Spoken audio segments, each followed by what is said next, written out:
Welcome to Speaking in Spoons, the Chronically Ill podcast, with your host, Christina Brookman.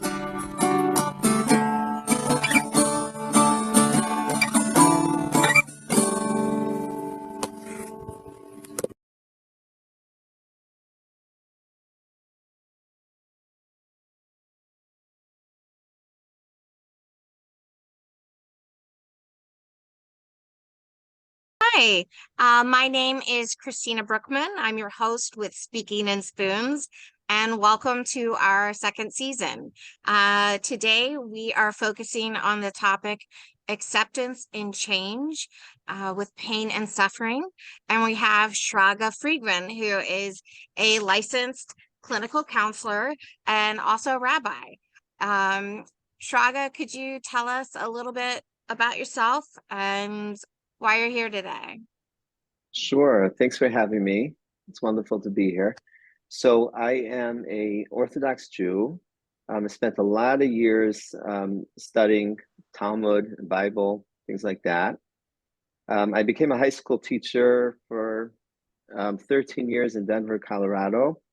And that's kind of how I got introduced into the mental health world. So working with a lot of high school kids, teaching a lot of religious studies, I recognize that it's really important to have that healthy well-being, life skills. And so I try to integrate a lot of that into my religious studies with the students, and was very attentive to the mental health struggles of teens.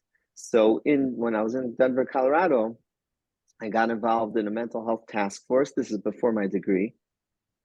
And the mental health task force was for our Orthodox community to kind of bridge the gap between our culture and society and clinicians and therapists. And I was the administrator to kind of be the go-between to help explain to the clients and to the clinicians so that they understand each other and the differences in the cultures. And also to help with the stigma and bring different events to the community to introduce them to mental health and referrals and set people up with the different resources that they needed. So that's how I got involved in mental health. After 13 years in Colorado, I became assistant principal in a school for middle school age kids. That was for a couple years, and I recognized that I enjoy working with more the underneath issues, the behind the behaviors, and not really dealing with the discipline and putting out the fires and stopping behaviors, but more the underneath stuff. And that's really where I decided that I really want to dive into mental health and become a therapist. I got my degree and got into therapy. When it comes to the topic of this talk, acceptance and change. So I believe that I really became sensitive to this back in Denver. I had a very close friend for a number of years who his name is, and he doesn't mind, he has a website, a fascinating person, Joshua Hoffman, very close friend of mine. He got into a terrible accident, broke his neck, and became paralyzed, a quadriplegic.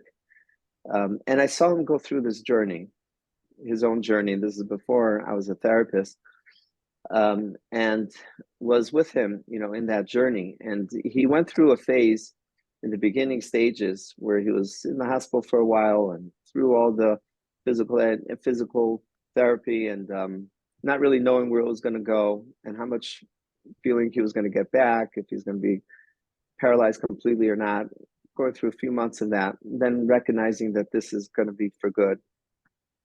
He went through a very depressive state where his life was turned upside down and all his dreams were shattered.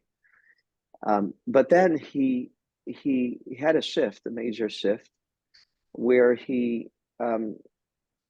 I think one of the big questions that came to his mind, not questions or perspectives, that came to his mind was, um, if the world was filled with people like me, if the entire world was going around in a wheelchair, what would be my state? What would, and this is how he described to me that what created this shift for him. Would I be suffering the way I'm suffering now? What would I be doing? How would I? Where would my emotions be? And he recognized that that he still has a lot to offer, that there's a lot to capitalize on, and he became very, very accepting of his quadriplegic paralyzed state and how his life totally turned upside down. He had to change his goals, change his whole dream, Yes. and make that whole shift. And it was fascinating to watch the level of acceptance that he had and how he embraced it, and how he steered himself, how he changed his life like that, and he settled in with it and was able, and he focused on it, was able to tap into a certain level of happiness, satisfaction in his life, and really move on to, he actually became a psychiatrist himself. He got married and has a family of his own. A remarkable story.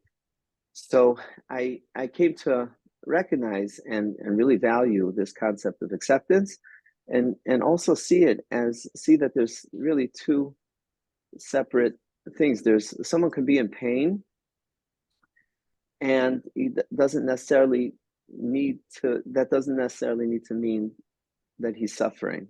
There's pain and there's suffering, and the two are really, really separate. And the difference between pain and suffering is really the difference between acceptance and where kind of the expectations are not meeting the reality. If a person is in pain, and his expectations are that I shouldn't be in pain, and life should be better, and life should really be, giving me something different. I have this thing that I deserve and should be given, yeah. Then that's really where the pain turns into suffering. And when there's acceptance of that, okay, this is where I'm at. This is what's life is for me. And there's a really a full sense of acceptance. There's still pain, and there's, right, it still hurts. Right. But it doesn't have that same level of suffering, of emotional distress, when we have that level of acceptance. So that's really where I think the topic became, very powerful for me. Watching Joshua go through, what he went through, and really being hands-on with him. I was like his go-to. I was on call. So when Yes. his aide didn't show up, right, he would call me to help him into bed, out of bed, getting dressed, getting undressed, everything. And he would, I would get those calls. I remember this very, very clearly. I would get those calls where I never knew what to expect. So he would call me up, and he says, he had this humor about him. He had this great sense of humor. He would say, could you come over to put Humpty Dumpty back together again and put it back up on the wall again? And I didn't know what was going on. I'm like, I'm coming over. I come over and I open the door, and he had fallen out of his wheelchair. Like, he has a strap which holds him in. He had unstrapped himself, and he was reaching for something, and he lost balance and tumbled out. And he was all over the place. I mean, he was sprawled out on the floor, and luckily he had his phone in his pocket, and it fell right next to him. He was able to pick it up. He has some movement in his hands, but not full mobility, so he's able to open a phone, talk. But his, he was all over, and so he's like, he's lying there, and with a smile on his face, Humpty Dumpty fell off the wall. Could you, put him back together again? So that was some experience with him, and to see his, how he was able to get to a level of happiness and satisfaction in life was remarkable. That's amazing. Like, thank you for sharing that too. What was his name again? Joshua Joshua Hoffman, Hoffman. That way Hoffman. people can go to his Yeah, site. trying to That's remember what his site was called. Something on wheels. My. It might be under his name Yehoshua, which is the Hebrew name of Joshua. Yehoshua, okay. Y-E. And he has some videos there of his, that kind of captures a little few minutes of his life. So it's really something. When I got into therapy and worked in the different modalities, so acceptance, commitment therapy really stood out for me, because really that's its theme is this concept of acceptance, Mm-hmm. and I find it to be very powerful. The modality, and it's different than CBT. It has some differences there. I think that's so important. A lot of people with disabilities or chronic illnesses can really relate to this because to Joshua's story and this concept of acceptance and change that you're talking about. Because I know for me and Nate and I have talked about this, it really is a grieving process. Like and it's constant. Like even if you feel like like you were talking about, the pain's still there, but you're still every day you have to work at the acceptance, and because sometimes new things are coming up, and you have to adapt again and keep going with the flow of things. And you're grieving the life that you had, you're grieving the life that you thought you might have, as life went along, depending on like what age you become disabled. And I know particularly with social media too, like I love watching my friends have their families do these things, but at the same time, there's a sadness inside because those are things I can't have. So I try to share in their joy, but it's a difficult daily process that you're mastering. I think humor, like I love the Humpty Dumpty thing. Humor is medicine, it really is. What would you what advice would you give to someone that was just newly diagnosed with a disability, like from what you experienced with Joshua and with your counseling that you've been talking about? Sure. I think with Joshua, and I've seen it with some others, so I have some experience with some clients with some chronic illnesses. Support. Support, put yourself with people that get it, that are accepting, that are supportive, those people around you that appreciate your strengths that you have, that the things that and see the things that you have to offer, the positive things that are, and also I think support regarding the illness. So being around people that are suffering, or with similar illnesses, who are finding their way, so that you have people that get it, and that could also brainstorm ideas of what how to maneuver through this, how to get through these kind of struggles, and that's a big part of the acceptance is having those people around you. So it's really surrounding yourself with those types of people, and like you mentioned, social media. Yeah, the jealousy and looking and comparing, um, yourself with other people is so, and that's for everyone, is Yeah. really hurts, and it really takes us off, away from the path that we should be taking, from finding ourselves and finding our own strengths and being able to really get aligned with who we are. It pulls us away. So to use social media in a way that's supportive of what you're looking for in your life, of surrounding yourselves with the people that would be empowering,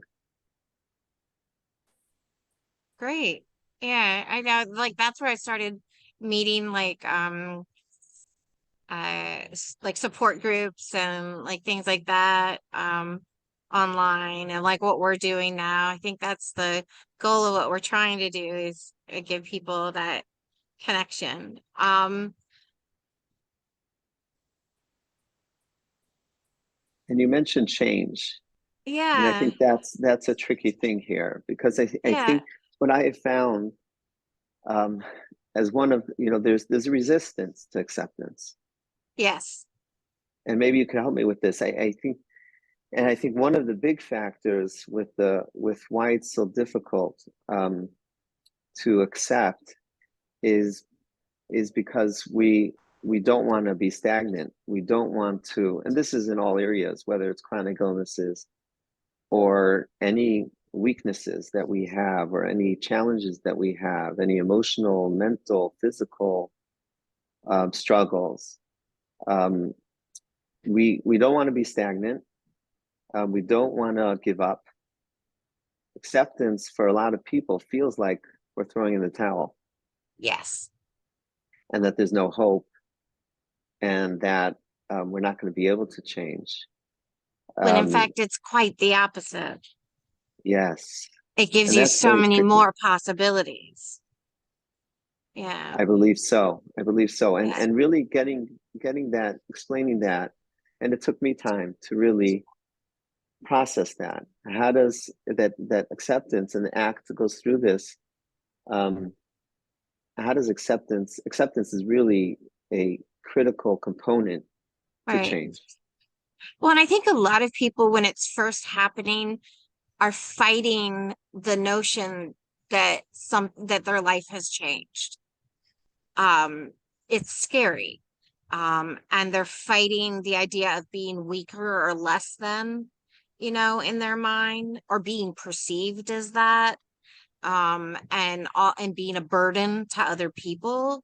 But once you can accept what your new body is, your new life is, then I found it opens you up to the strength that you do have, the perseverance, and all that you could offer in this new life, new situation.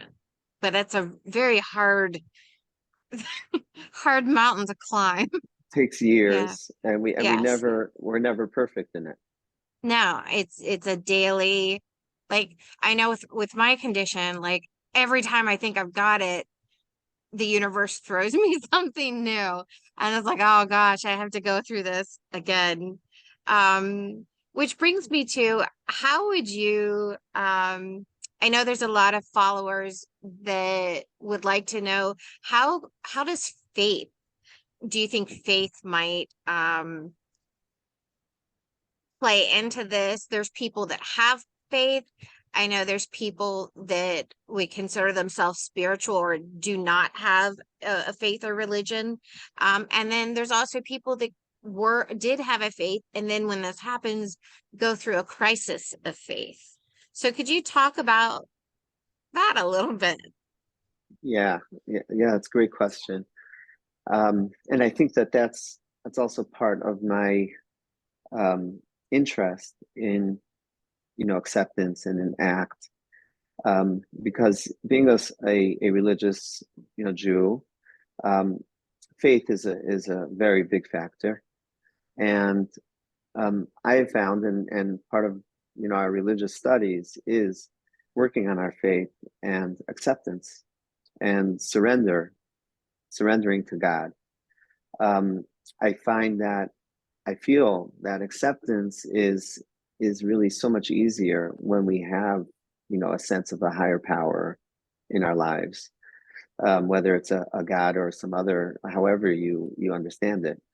When there's a spiritual sense, there's a connection to something spiritual, something beyond ourselves, something beyond the physical. I think that it helps strengthen that that sense of acceptance. One of my my necklace.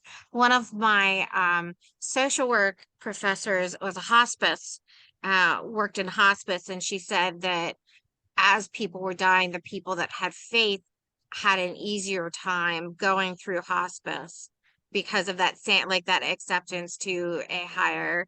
And I will admit, I consider myself spiritual agnostic, so I'm kind of, I don't know what I believe.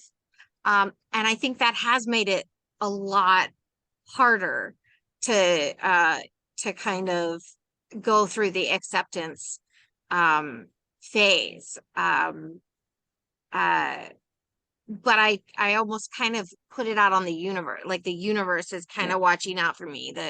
My dog, my who loves me, like and then I also realized I was, and this may sound, you know what, it's just something that's worked for me, is that the one person that will be with me from birth to death is me, like physical person. So I have to support myself. I have to be there for myself.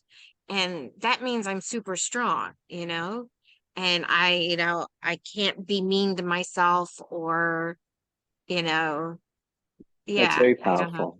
That's very powerful because I very much like IFS, internal family system, and Uh-huh. utilize that modality.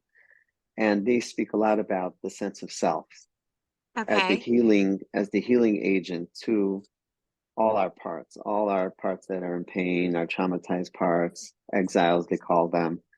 Um, Okay. and IFS, the spiritual, and we call it spiritual, but that sense of self is really that spiritual sense. And there's kind of a relationship built between our other parts, our emotional parts, our parts that are in pain, and the self.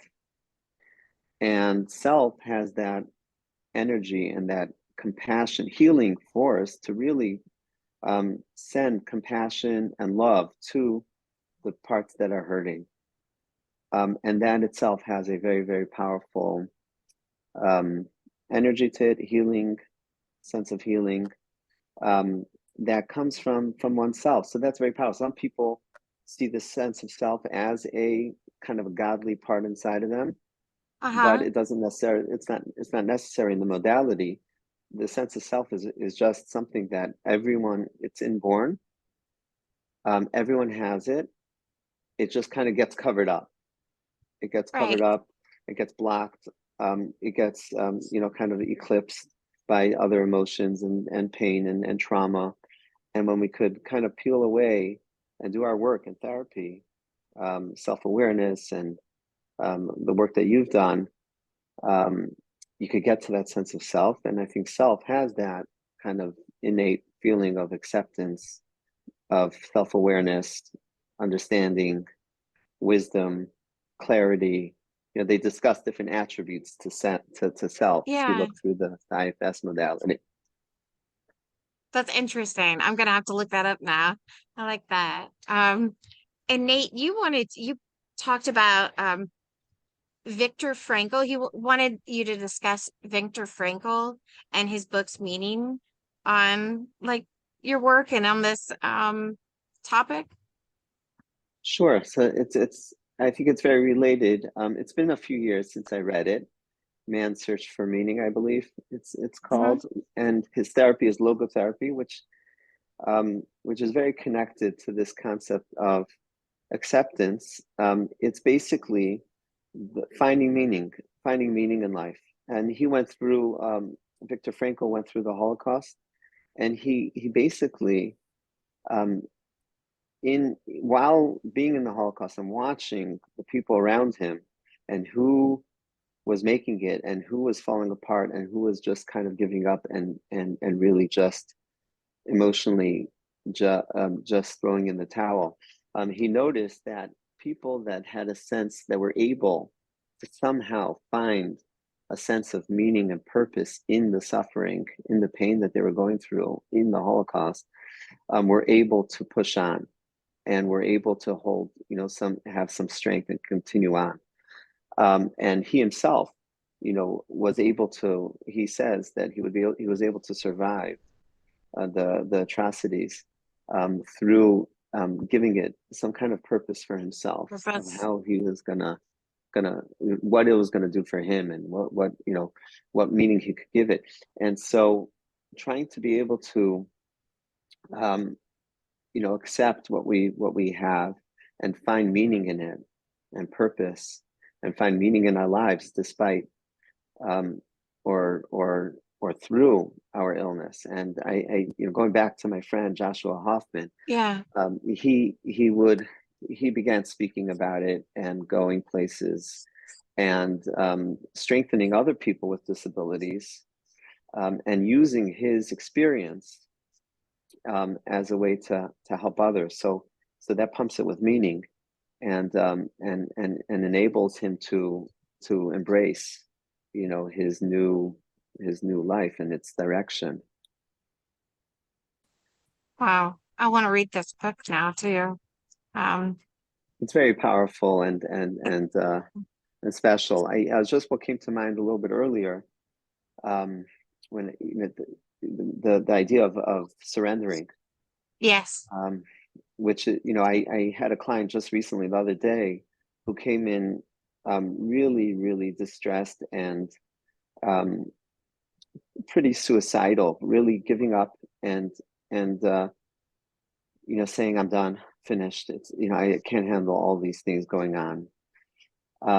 And I've learned this in IFS, is that we don't push back and fight the suicidal part, the part that wants to just give up.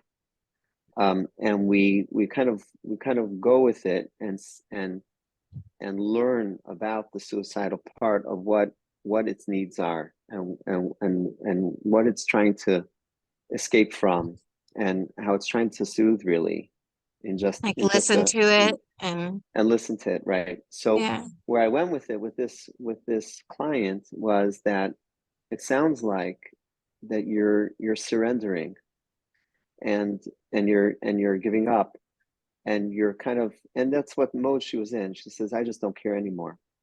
And I tried to kind of move that into surrendering to, and I knew she was a spiritual person from our work together.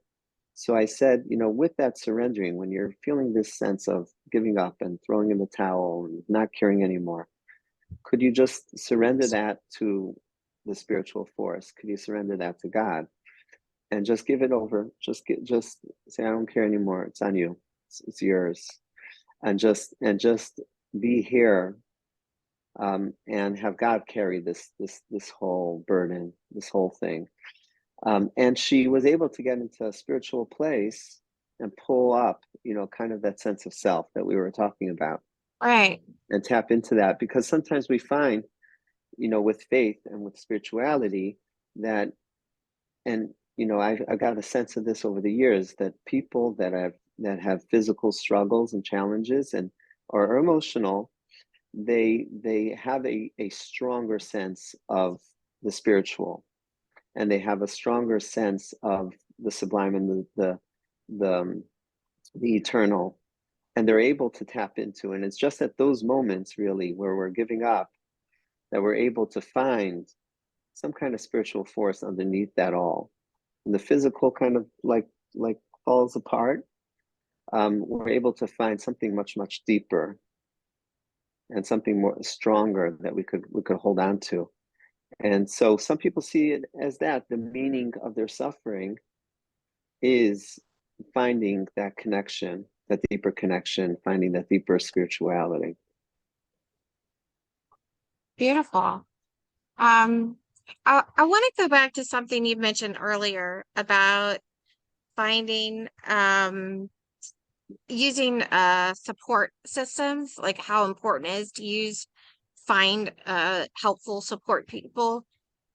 How would you advise people that do not have family or friends or loved ones, or the ones that they have aren't very supportive? What advice would you give to them? Great question. I'm not so familiar with the different websites, but I would suggest looking around. I think it's called Meet Up or Meet Us.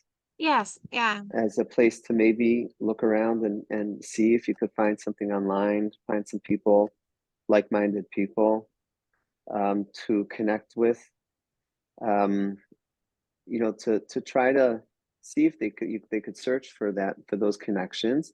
But it brings me back to what you were saying before, that that the inner strength, really, um, there's a need to find that inner strength and to find Right. that companionship Within uh, yourself. within yourself. But at the same time, we're social animals, and Yes. we need those connections. I would say don't give up. I mean, Yes. there's people out there. There's really people out there that you could that you'll find, and keep searching. And I hope that will come out. Well, thank you so much, Shraga, for being with us today. I think this was wonderful. Nate, did you have any questions before we signed off? No, I feel like he answered any questions that I had and talked about the book. I thought that was a powerful thing that he talked about. And I think overall, this whole, like, for me personally, suffering is, I mean, pain is a given, but suffering is optional. And I Yes. think that really helped when that resonates with me, that my suffering is my choice. It's not something that's put on you. It's something that you have to, lean into to have. It's just, I just thought that was very eye-opening, that the suffering wasn't something happening to me, it was something that I was doing. And I think that's what I take away from all this acceptance and change. And change is also not an option. Like, you have to change. Change always happens, but you don't have to accept. But that makes change easier. It's just like all these things that are choices. Like, there's stuff. It's like that serenity prayer. There's stuff you can control and stuff you can't, and you're trying to fight the things you can't control. It seems like a losing battle. I agree 100% with everything Shraga talks about. Well said, Right. Nathan. That was terrific. That it's within, and I think that's one of the big focuses. And I just will leave you off with this: that I think one of the primary focuses in therapy is exactly what you said. Is recognizing, where you have control, the internal world, Right. self-awareness of strengths and weaknesses, and leading towards that point of self-acceptance. Wonderful.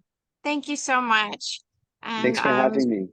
Yeah, yeah, for being our have guest. and stay tuned, guys, for a follow-up discussion with the co-hosts. Thank you. Thank you very much. All the best.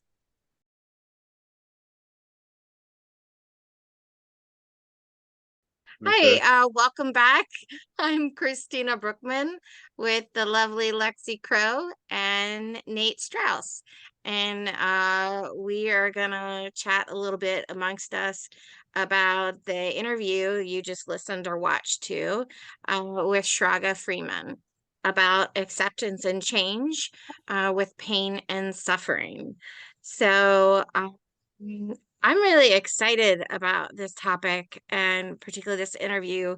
What do you guys think? Do you have any personal I guess over thinking about the interview, and I know Lexi, you and I kind of watched it together.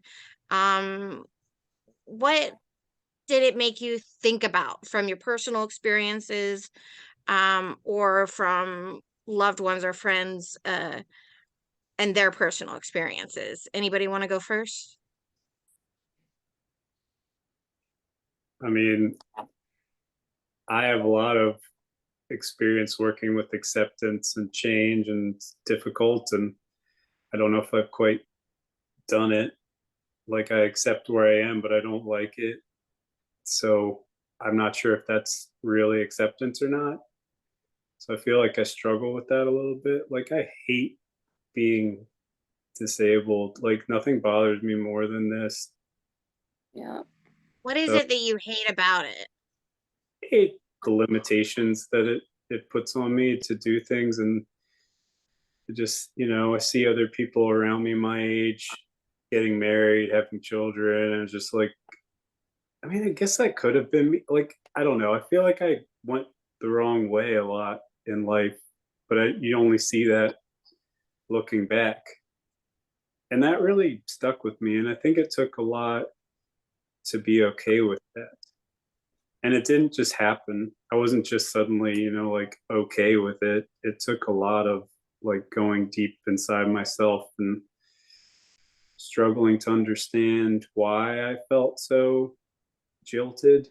And I say I'm okay with it, but I don't know if I'll ever be okay with it. And I carry with me a lot of anger at Yeah. people, organizations, and maybe just society as a Because whole. there's a lot of frustration with the whole system. And Yeah. that creates more frustration with the disability, because it's hard enough just to manage both. Right. Just to be disabled and then to be, well, I thought it was interesting then- what he was saying about his friend Joshua and his experience, and talking about the acceptance and finding the purpose in it, and like what his friend had said about, what if everybody around me was in a wheelchair, and I think that we're getting there in society when we think of accessibility and things like that.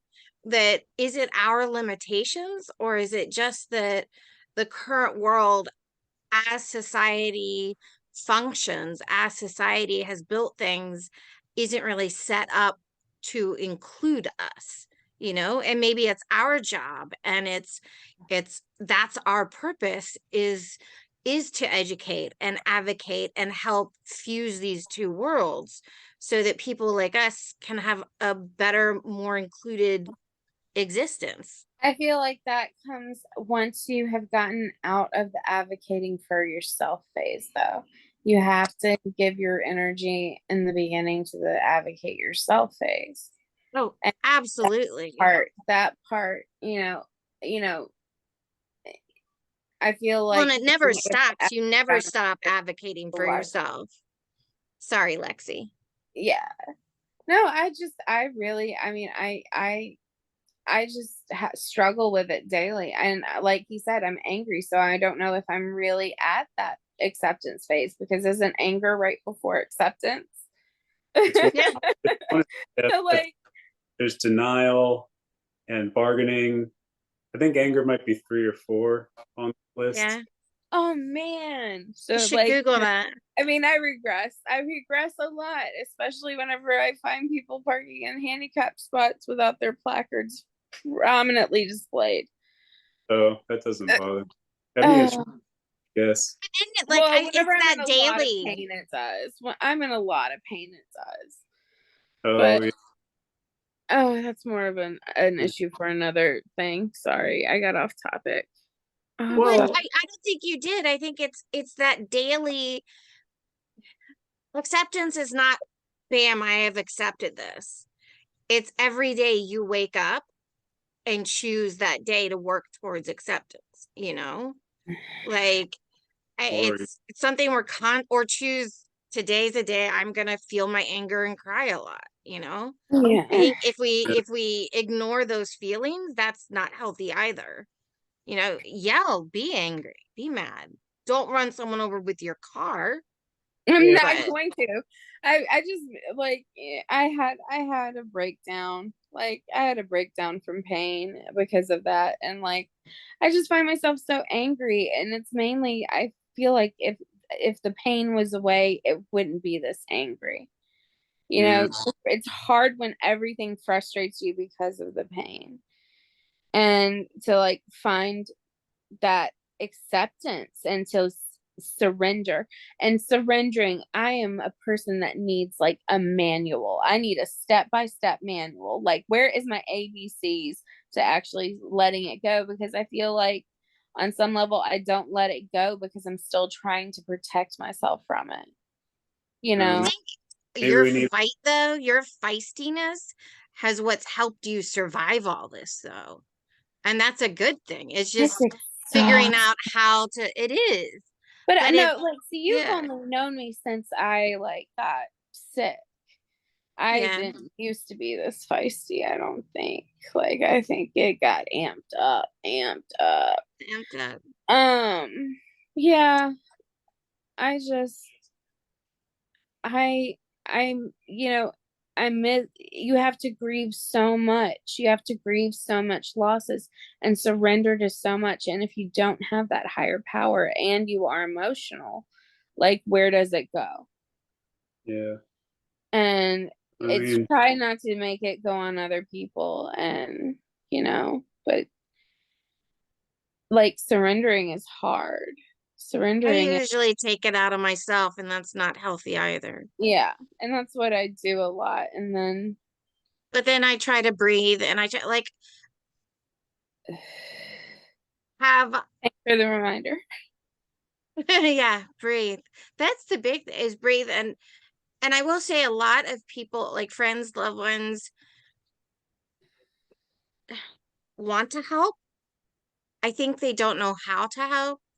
no, And this actually is going on a different topic, not to do with disability. Well, like, anyways, I had a friend recently, like, want to something had happened in my life, and he wanted to take care of it. He wanted to fix it. And he kept wanting to go to this element of extreme, and I was like, no, that's not going to help me. That's not going to help me. And he said, well, what can I do to help? And I said, hug me. Just hug me and listen to me. And I think a lot of us just want to be heard, you know? Like, so often, I don't know about you, but I don't feel like I'm genuinely listened to. You go to the doctor's office, the nurse's office, everything is rushed. Everything is, and then you go and you look at your notes, and I'm like, wait, they put that my gait is normal, even though I'm in a wheelchair? What? Yeah, Like, yeah. that's a whole other discussion for a different day, because I know they're rushed, but they don't realize the importance of those little things, because that affects you, getting denied or I not had a denied for nurse. certain resources. I had a nurse in front of a partner at one time, and I think he believed me up until this nurse, because she was screaming at me, like, not screaming, but she had a really bad attitude at me Yeah. about, like, you're not paralyzed, you need to move. I was going on double-sided paralysis, and she's like, you Right. need to move, you need to move, you need to push yourself up on the thing. And I'm like, I can't, I can't, I can't. And like, it just was unbearable. And like, it's just, I could see the doubt creeping in ever since that. And Well, they don't because she's realize a how much, like, professional. and yeah, because she's a professional and she's got a bad attitude. And like, that doubt, like, I have, like, my mom, like, has doubted some stuff because professionals are rude, like, have given misinformation. Yeah, well, I think it's two sides because I think there are people that lie about their illness, and I think they they make it harder for people with actual illness, absolutely. like drug addicts that go to the But hospital to get drugs when actual people really needed it for pain relief. well, I mean, addiction in a sense is a disability, because it's not really like there is a genetic predominance. Like, if you want to think of it genetically, I guess it depends on how you're thinking of Well, and it. we wouldn't be in this mess if things weren't overprescribed and there wasn't misinformation from the FDA and to begin And with. Well, yeah, That's a whole other. But let's go back to the discussion of acceptance and change. He talked about a patient who was suicidal, and I was curious. I know we all have private conversations, but have either of you ever felt to a point where you just wanted not to be here anymore? And how did you handle that? How did the people around you handle that? last year, I called you, and so I ended up calling a hotline a couple times to tell them I was thinking about it. I wasn't doing anything, but I was definitely thinking about it. Like every things are time I've had to go in, it's because of medications that they've put me on, or if it's because of, like, It's been because of medications. Like they either didn't give me my meds or they gave me meds that I was allergic to. But you know, the meds, like the meds can fuck you up and they can make you pretty suicidal. Well, Yeah. was this because of pain and the way your life was for both of you? Not Or pain. what? Let's start with Nate. Nate, why were you at that place? And I how was did at, you? well, I was at a crossroads because I don't know if we go how far we want to go back, but this was my 12th year of being sick, and things had taken a very dark turn with the disability and the. I feel like when I was exercising, I was just more capable of dealing with it. You know, it just wasn't it was the thing, but it wasn't like the thing. I Yeah. was having a normal life, sort of. I just had this kind of demon perched on my shoulder for a while. And when you lost the ability to exercise? Well, when I lost the ability to exercise like I had been, like when I met you, Right. I was doing martial arts 5, 6 times a week. And when that, when I lost that, lost my apartment, lost my livelihood, moved back in with my mother and sister, and things just, but that wasn't even like when I was suicidal. Well, maybe I was a little suicidal then, but when I got suicidal was after I really tried to fix it. Like I did the juice fast for 100 days, then I went to Hippocrates Health Institute, and then I got in with that naturopath that put me on all those supplements, and I think I jumped back onto Terry Wall's paleo Yeah. diet. That was not working. It was making me really like it's just there was so much wrong with that diet. And not to put down Terry Walls, and I'm sure she's living her best life, but that diet did not work for me. And I was just in such a bad place. But you know, can I can I just there's one thing I wanted to bring up during Shraga's Yeah. interview, which I didn't think we really had time for because it was this whole separate thing that wasn't really the thing that I found that got me out of that dark hole. Well, one was to figure out what I wanted to do next, but the other one, like finding purpose, was big. Yeah. But one was resilience. I started to really, I basically kicked my own ass until things felt better. It was more, it's just like the beings will continue until morale improves kind of Yes. situation. But that's when I started doing, I went back on the fast.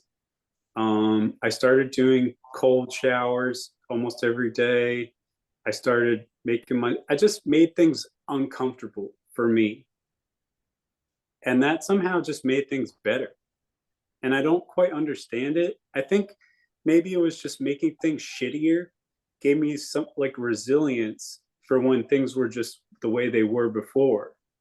I think it helps you understand it too and appreciate it. Like people ask me why I watch a lot of true crime, and it's like it helps me. Like when I'm really, I know I have a sick thing with watching true crime, but when I'm really depressed, that's what I do because I watch it and I'm like, it helps me keep in perspective that my situation could always be worse, you Yeah. know? And you make And it work. I need that perspective, you know? Yeah, but I think Um, it was the control. It was taking control and actually making things worse for me. yeah. Because came back to my middle before, like that was my worst. And then when I turned the dial up and made things worse, more worse, or like like even harder for me, and then I came back down, it wasn't as hot, I guess, like where I was Because you'd before. already been somewhere even worse Right. and survived it. And I have plans to make things even worse for me in the future going forward. Does not sound good. So I don't advocate this. It's just it was my workaround. I honestly my message is resilience. Figure out how you're going to make things resilient. Maybe you watch a lot of true crime, or like me, you dump yourself into cold water and just I don't know. Just like You started doing a lot of daily affirmations too. You I really got into that, and I think that really started to change your outlook was I finding don't have a big enough mirror. you don't need a Like, mirror. And you know, everyone has a phone like that has a camera. Like you don't need the mirror or even For to get. affirmations? Yeah, you can just turn, like, you grab your phone, Yeah, turn just the camera on, point it at yourself, and just say your affirmation. You don't even need to leave your bed. You don't even need to look in the mirror. Just lay in bed, close your eyes, breathe, and say your affirmations. That too. I mean, I did a Yeah. lot. I really turned it up It's with about prayer. loving yourself, Mhm. learning to love all of your, like what I was talking about with him earlier, like learning to be okay with everything that you are, the good, the bad, the Right. ugly, and always being there for yourself. And I do want to go back to one thing you said. The thing that you were talking about making it worse for yourself, Nate, and then the perspective that I was talking about. But it's not worse. Like, such the wrong Not word. where you're. It's the resilience is Making things really what you're. like it's making things harder for you so that when Yeah, things are normal, they're so much easier. yeah, because you've built that resilience. But I Right. think people don't realize how much resilience, like Nate, you before you were throwing yourself in cold water and torturing yourself, you had already built up such wonderful resilience on your own with all the crap that life had thrown you. You just couldn't Right. see it. Yeah. Yeah. but And this sometimes Yeah. is helping you it's see it. small. Like David Goggins here. Yeah. But it made me think about, and I've shared with you guys, but I'm starting to get more comfortable sharing. Um, my doctors thought I had MS several years ago, Mm. because of the trigeminal and the migraines, and uh gave me IV steroids. And those of you that have had steroids or anything like that, you know how they can really mess you up. And Yeah. for me, I had a really bad reaction. I ended up having steroid psychosis, which is essentially, I mean, it's psychosis. And went through periods of being hospitalized for it. And it was really hard on my mom and my dad watching me go through it. But then there was also like a whole year for myself where I couldn't trust reality. And it was really scary. And it was the worst thing I've ever been through in my entire life. And getting out of that, like after that, I was like, I can survive anything. Mm. So this last time I was hospitalized, um, well, not the last time, but when I was hospitalized in real bad pain over the summer, um, to the point where I had a friend break me out and take me to another hospital, because the hospital I was in had not recognized an abscess. Um, like I literally had to leave, against medical, anyways, but when I was there and I was just in like crazy pain, I just kept remembering, I survived psychosis. I can survive anything. So just, Yeah. for me, it's like finding that worst thing you have ever overcome and reminding yourself of what you have been through. Like before that, it was my divorce. I survived my divorce. I can survive anything. And just giving yourself props for what you've overcome. And everybody has overcome things, you Yeah. know. It's Well, that's not something that's unique to me or you guys. Like everybody has overcome things in their lives. Um, that's why you can't just judge a book by its cover. Um, but and that was the one time I thought of, because I've never gotten like I've never wanted to end it. I've always just wanted, life to prove me wrong, that it could be good. You wake up the next day and there's choose life, choose the opportunity. But for a split second, and then I was like, no, I want to see what could happen. It's always that curiosity for me. well, I mean, getting a perspective, I guess, like from the meditation that I do and from the fasting that I've done, it really kind of opens up your mind to what life might be about. Like, Yeah. why are we here? Why are we here? Are we here? Like, are we spiritual beings inside these physical bodies having an experience? Like, did we choose this? And if we chose this, why did we choose this? But Yeah. I think feeling something, even when it sucks, is still It's incredible. still feeling. Yeah. Feeling good, feeling bad are just two sides of the same coin. Let's And see. What's your thoughts? Sorry, Nate. well, you Um, can't about the other. I had Right? to break up a cat fight, so I don't know really what we're talking about. I kind of disappeared for a second because I had to break up a cat fight. Sorry. Yeah. Oh, psychosis, spirituality, Oh, life and death. medical, like drug-induced psychosis. I had that in my 20s, and I had them not give me my meds recently in the past few years, and I ended up having to go in for like less than 24 hours because I was like, I'm only here because I needed my meds, and this was the only way y'all were giving it to me because y'all been ignoring my emails. But so like, I I have I feel like we the medical community does a lot of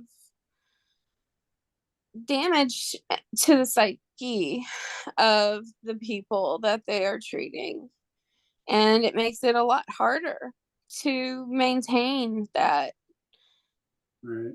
that that pain. I guess he said pain versus suffering. So I mean that pain or suffering, I guess, for depending on whom you might be. Well, And I would ask for you guys if a medical student happened to be listening to us today, what advice would you give them when working with patients that are going through chronic pain, chronic conditions, that are struggling with this idea of acceptance or change, pain and suffering? well, How would you advise them? I think it's easier for them to see that there's a bunch of stuff on there, but what about the people that, what about the people getting to that point? The people without the stuff on their chart. As they're being diagnosed, you mean? Yeah. And a lot of these chronic illnesses, they don't come single-handedly. They come in pairs. They come with other things. Well, and Like, even not chronic illnesses, like Tim was telling us our first season, you know, because someone's in a wheelchair, they're quadriplegic. That doesn't mean it's just quadriplegic. That affects their whole body, their whole system, and that goes with, multitude of conditions. We just don't talk about. TV doesn't, or movies don't represent it that way because it'd be too complex to kind of try to yeah. do. I mean, my advice to medical students is like if somebody's coming in complaining about something and they don't got stuff on the diagnosis, like, maybe they're not like, full out needing surgery or anything, but think of them like more like people who need endoscopic. They still have chronic illnesses, even though you think that's not a big deal. Like, think of it, if you can't think of it like how if they're saying it's like surgery, and you can only at least try to meet them at like endoscopic, like, on a scale. It's a Yeah. stupid scale, but you get what I'm saying? Yeah. Um, So if you think people could, how have people helped you or hurt you in your road to acceptance or change? everybody doesn't believe it, like in the very beginning. Like, you can fight, you have to fight doctors not believing it. You have to fight everybody, and you even have to fight you not believing it, because a lot of times you'll even be like, dude, am I just doing this to myself? And that's part of it. You're talking about resilience, and sometimes in amidst all the pain, the resilience is hard, and it can be a little thing, like just a little thing keeping you going, and that even still is resilience, and it doesn't have to be big. And No. that's what I don't want us to like give that message, that resilience has to be like you have to get better. Like No. resilience can just be you are surviving. Whether Yes. it's for something Surviving like is resilience. a pet, whether it's for just seeing the next sunshine or watching a leaf fall or your favorite season or just something. My God, I get excited and message you when I go to the bathroom on my own with the rollator and I'm not using my pee pot. I'm like, and today is a good day. I made Yeah. it outside of the house. Like it's the little wins are big wins, you know? Yeah. Like Yeah. this morning I cleaned the house that like, I couldn't sleep, but I still cleaned and now I'm paying for it. So sorry, I didn't plan this very well for the podcast, guys. I think you planned So it. I'm very high and very medicated right now. So I know I'm trailing off on like all kinds of tangents. That's what- Okay. Nate, what were you gonna say? Oh, about what advice I would give a medical student? Or yeah, let's start with that. What advice would you give a medical student? Well, the best quote I ever heard, as far as like the best advice to give anybody, was from that movie Wonder, about that kid with the messed up face who had the surgery. His teacher kept doing like daily quotes, and I loved this quote. It was just like, if you find a fork in the road where you have to choose between being right and being kind, choose kind always. And I think that's advice to a doctor. Like, you could probably be right with a patient, but it's better to be kind, because Oh, I love that. matter. Like at the end of the day, it doesn't matter if you're right. It just matters how that person feels.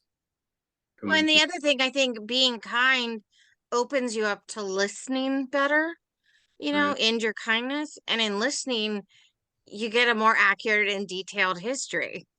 And that's, I think, how so many patients are misdiagnosed, or it takes years to get proper diagnosis, is because the history is not accurate Right. or in depth. And a lot of that is about building trust too with your patient. Like if they're in pain, if they've had shitty experiences, they're not going to open up to you. So you've got to make them feel not like you're God and they're coming to see God and you have all of the answers, but that, in a way you're there to be their friend and just listen and support, and they'll slowly open up to you and trust you. Because otherwise, I mean, we've been hurt too much before. We've been screwed over too much before. Yeah. I literally, oh, sorry. I literally had a doctor, like, after I got COVID, I went in and I was like, I need you to sign this note because I've had long-term COVID and I've been out of work for like this long. And he's like, you're just crazy. And now we've got all this stuff and I've got a long-term COVID diagnosis and he's still hitting me up for $10 for that bill and I ain't paying it. He's like actually doing illegal stuff and withholding like my medical records, I think. Well, and the thing is, it's still a service. That's what kills me. Like, it is a service. I'm sorry, like, if you were Amazon, I'd get to return you and ask for my money back. Yes. And if like, just because you have a credential doesn't mean you're not abusing your credential and providing a shitty service. So if you can't sit and look at me and listen, and if you don't know the answer, refer me to somebody who might, or I just like work with you. No, you should be allowed to ask questions as a patient. You should be allowed to get second and third opinions. We've totally gone off topic. Sorry. No, it's okay. But back to acceptance and change. I just want to I did want to say as a group, like, we're very grateful for Shraga for coming on and giving his insight and experience. And next episode, we will be letting or having somebody on with a disability who will be sharing his personal experience as an amputee. And we'll get to learn his story and ask questions about his experience, what daily life is like before and after his surgery, and whatever you as an audience would like to know, email us. We also have some great episodes coming up. If you haven't already checked out our website, www.speakinginspoons.com. We've got I can't even remember them all. Accessibility in the Arts, the graphic novel Ripple Effects about invisible disability, transportation, vocational rehabilitation, basically like, working with a disability and how you can do that. Accessibility and voting, which is such a huge issue. We're going to do that closer to the fall to give you some knowledge and tidbits about that. We've got what am I missing? Oh my goodness. I don't know. There's a lot coming up. Just, There's there's so much coming There's up. much. And if you if you would like to be on the show or have a suggestion for topics, please email us. We want to hear from you. Thank you and have a great week. I will see you this Sunday on Spoony Sunday. Thanks, guys.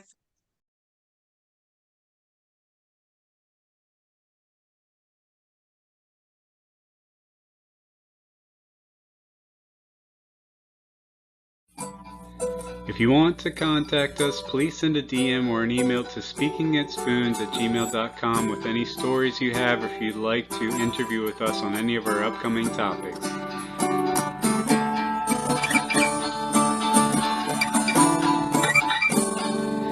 Thank you for listening to Speaking in Spoons, and have a great day.